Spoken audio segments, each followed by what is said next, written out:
तो अभी आप देख रहे थे सास बहू सस्पेंस और अब आपको लिए चलते हैं सीधे यूपी के जौनपुर, जहां इस वक्त प्रधानमंत्री नरेंद्र मोदी रैली को संबोधित कर रहे हैं। वहीं दूसरी तरफ वाराणसी में अखिलेश और राहुल का रोड शो भी चल रहा है। फिलहाल आप प्रधानमंत्री को सुन रहे हैं जौनपुर में, जहां वो एक रैली को संबोधित कर रहे हैं, और दूसरी तरफ देखिए वाराणसी की तस्वीरें जहां पर राहुल और अखिलेश का रोड शो जारी है।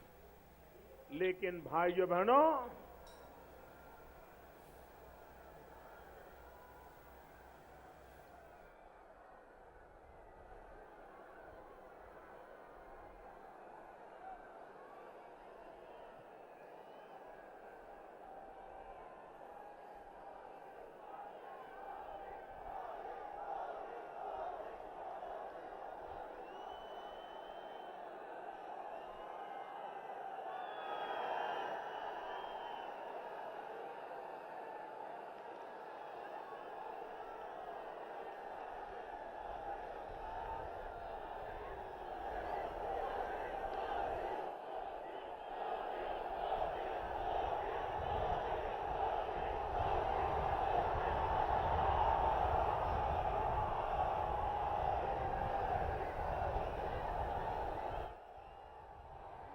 भारत माता के, भारत माता के, भारत माता के। भाइयों बहनों, one rank one pension, one rank one pension 40 साल से देश की फौज के लोग अपना हक मांग रहे थे। सरकारें आती थी, जाती थी, वादे करती थी, कमेटियां बिठाती थी, रिपोर्ट आते थे, रिपोर्ट डिब्बे में बंद हो जाते थे।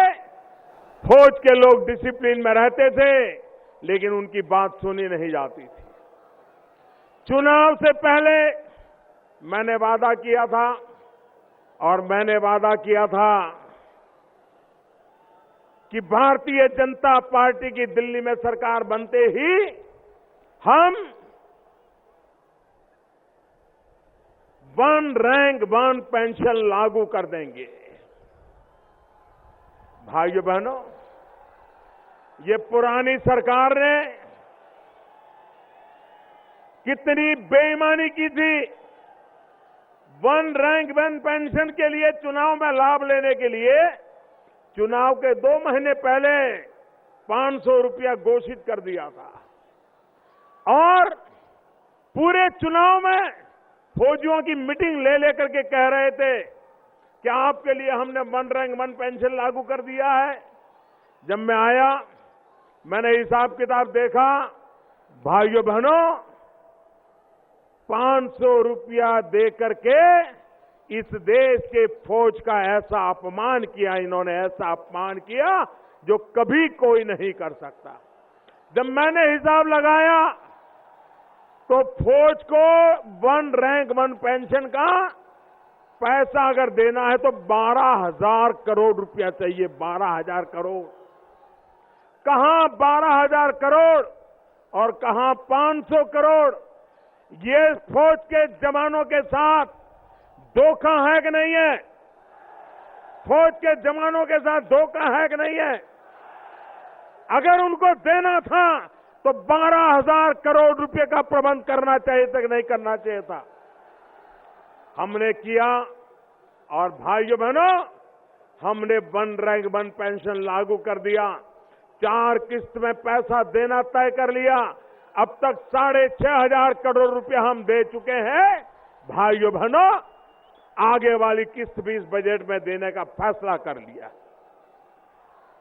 भाइयों बहनों, थोड़े दिन पहले महाराजगंज में, देवरिया में मेरी जनसभा थी, तो मैंने जरा सपा सरकार का कच्चा चिट्ठा खोल दिया था, और सपा सरकार का कच्चा चिट्ठा खोल करके ये सर्कस मैन, नीचे आ जाओ भाई, आप नीचे आ जाओ। आप गिर जाओगे तो मेरे सर पे पड़ेगा भाई। आप नीचे आइए, नीचे आइए आप।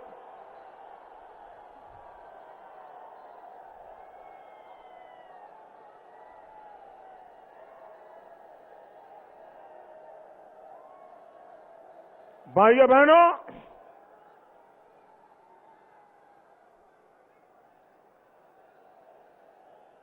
जब हम देश के लिए सोचते हैं, सपा सरकार कह रही है काम बोलता है,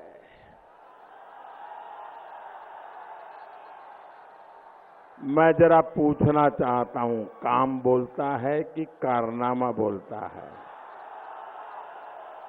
काम बोलता है कि कारनामा बोलता है? काम बोलता है कि कारनामा बोलता है? तो उनको बुरा लग गया कि मोदी जी ऐसा क्यों बोल रहे हैं। तो मैंने सोचा चलो भाई उन्हीं की सरकार की वेबसाइट देख लें।